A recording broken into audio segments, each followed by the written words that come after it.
అనగనగా ఓ ఎమ్మెల్యే. ఆ ఎమ్మెల్యే ఉత్తరాంధ్రలో బలమైన సామాజిక వర్గానికి చెందిన నేత. అధికార పార్టీలో పెద్ద దిక్కుగా ఉన్నారు. కానీ ఆయన్ను మాత్రం ఓ అదృశ్య శక్తి తెగ అడ్డుకుంటోందట. ఆయనకు దక్కాల్సిన పదవులు దక్కకుండా చేస్తున్నారట. కనీసం కింది స్థాయి నేతలకైనా పదవులు ఇప్పిద్దామని ఆశపడ్డా అది కూడా నెరవేరకుండా చేస్తున్నారట. ఇంతకీ ఆ ఎమ్మెల్యేను అడ్డుకుంటున్న ఆ శక్తి ఎవరు?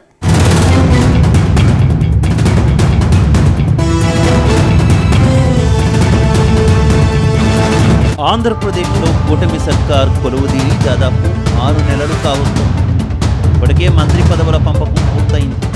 వివిధ సామాజిక ఆర్థిక పరిస్థితులన్నీ అంచనా వేశాక ముఖ్యమంత్రి చంద్రబాబు పదవులు కేటాయించారు.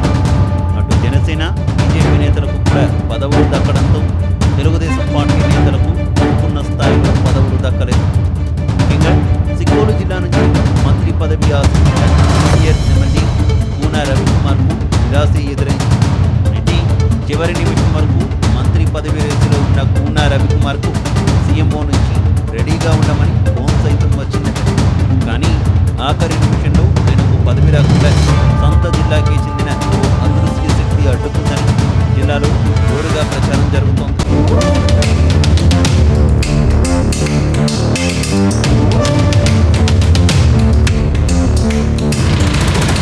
ఇక 2014 ఎన్నికల్లో తొలిసారి ఆముదాల వలస ఎమ్మెల్యేగా గెలిచారు కూన రవికుమార్.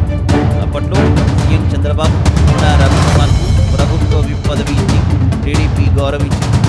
దీని వెనుక ఎన్నో కారణాలు ఉన్నాయి. ముఖ్యంగా తమ్మినేని సీతారాంకు ఎదురొడ్డి పోరాడి గెలిచిన కూనకు పదవి ఇవ్వడం ద్వారా కళింగ సామాజిక వర్గానికి పెద్దపీట వేస్తూ ముందుకు వెళ్లారు. ముఖ్యంగా వైఎస్ఆర్ కాంగ్రెస్ పార్టీ అధికారంలో ఉన్నప్పుడు ఎన్నో కేసులు ఎదుర్కొన్నారు. శ్రీకాకుళం పార్లమెంటు పార్టీ అధ్యక్షుడిగా 7 అసెంబ్లీ నియోజకవర్గాల్లో టీడీపీ నేతలు కార్యకర్తలకు అండగానే వైసీపీకి ఎదురెళ్లారు. ఇవన్నీ దృష్టిలో పెట్టుకుని 2024లో గెలిచిన కూన రవికి మంత్రి పదవి లభిస్తుందని ముందుగానే ఊహించారు. ప్రమాణ స్వీకారం ముందు రోజు రాత్రి వరకు అధిష్టానం అదే ఆలోచనతో ముందుకు వెళ్ళిందట. రాత్రికి రాత్రి పరిణామాలు మారిపోయి కూన రవికుమార్కు పదవి దక్కకుండా జిల్లాకు చెందిన ఓ అదృశ్య శక్తి అడ్డం పడినట్టు ఇప్పుడు జిల్లాలో హాట్ టాపిక్ నడుస్తోంది.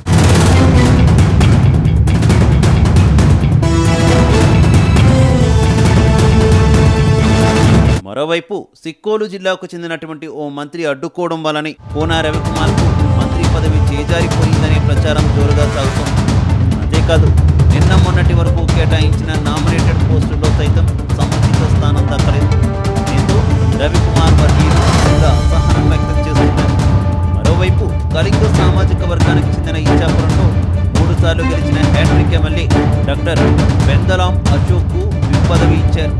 ఇది సబబే అయినప్పటికీ కళింగ సామాజిక వర్గంలో విభజించి పాలించేలా పదవులు కట్టబెడుతున్నారంటూ సోషల్ మీడియాలో చక్కర్లు కొడుతున్నాయి ఈ వార్తలు.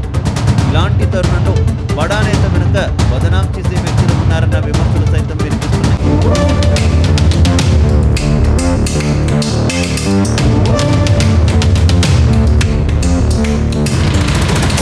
మొత్తం మీద కూటమి ప్రభుత్వంలో నామినేటెడ్ పదవులు పందేరం సంకుల సమరంగా మారిపోయింది.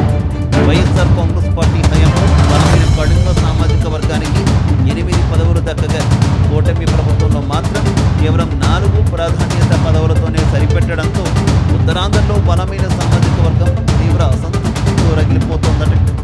సిక్కోలు రాజకీయాల్లో కొనసాగుతున్న దాగుడు ముద్దలకు కూటమి ప్రభుత్వం ఎలా చెక్ పెడుతుందో వేచి చూడాలి.